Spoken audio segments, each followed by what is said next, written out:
2 febbraio 2019, l'ultima conferenza stampa. Da presidente Enrico Corsi è cambiata l'Ater e cambia anche la persona. La sua esperienza qui nell'ente qui di Verona? Ma sicuramente positiva e molto soddisfatto, perché mi ricordo nel 2016 quando arrivai ad oggi sono cambiate tantissime cose, dal sistema di gare al discorso della gestione, all'utilizzo dei fondi, perché abbiamo praticamente avviato e sbloccato tutti i progetti che erano fermi purtroppo da oltre 10 anni.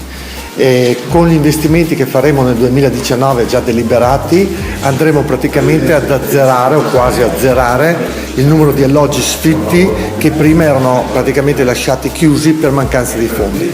Questo vuol dire che l'ente ha lavorato bene, è riuscito a trovare le risorse, abbiamo collaborato molto con i comuni, con i sindaci dei vari comuni, utilizzando anche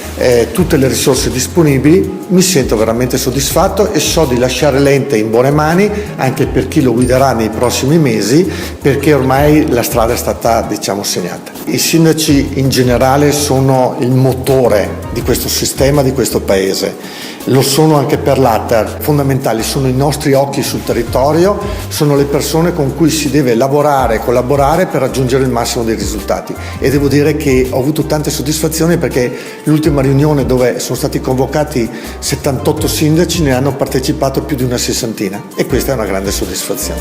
Il grosso del lavoro è iniziato con Corsi, che era commissario, che da commissario è diventato presidente nel CDA dove sono presente anch'io, tutto con un decreto della regione di Zaia ancora nel settembre scorso del 2018.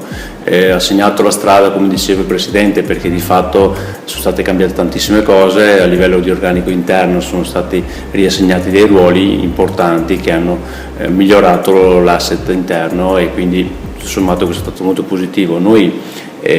poi alla fine col CDA abbiamo nominato il dottor Mozzini, Ingegnere Mozzini, che è entrato successivamente, e sulla scorta di questa collaborazione del direttore nuovo siamo andati a fare un certo tipo di ragionamento in funzione di recuperare tutti gli appartamenti sfitti che di fatto abbiamo ancora, sapendo anche che abbiamo 250 sfitti all'anno da dover rimettere le mani, fare le manutenzioni, fare i bandi, quindi le gare e tutto quello che ne consegue per sistemarli e renderli operativi, cosa molto importante per noi, perché l'operatività e la messa in funzione di questi, il servizio di questi appartamenti ci permette di ricoprire lo scopo sociale che abbiamo, oltre che ovviamente far funzionare bene l'Ater. Con gli ultimi finanziamenti che sono stati richiesti e che sono stati recuperati dal bilancio, che erano bloccati con le richieste fatte nella Regione Veneto, siamo riusciti a sistemare e a finanziare tutti quelli sfitti che avevamo ancora in essere, e stiamo coprendo le previsioni del 2019, quindi il lavoro è molto importante. Poi c'è tutto un discorso che va sulla collaborazione con gli amministratori, che in realtà fino adesso è stata una cosa un po' più difficile da curare, però adesso la stiamo riprendendo,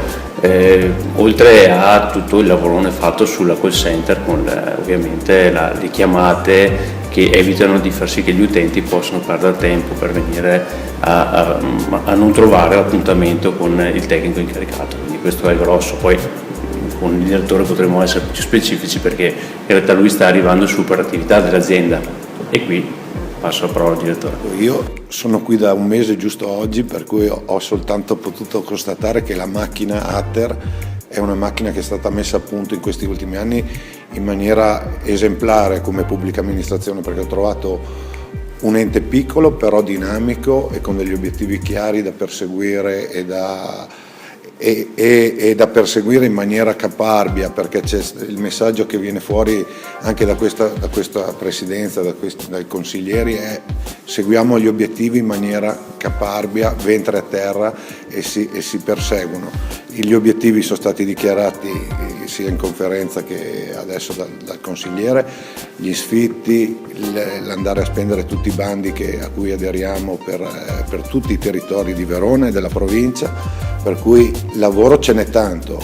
E dall'altra parte ho trovato però una macchina, come dicevo, appunto messa a punto bene, che gira bene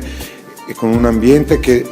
si allontana un pochino dal pubblico in senso di appartenenza anche. Ho trovato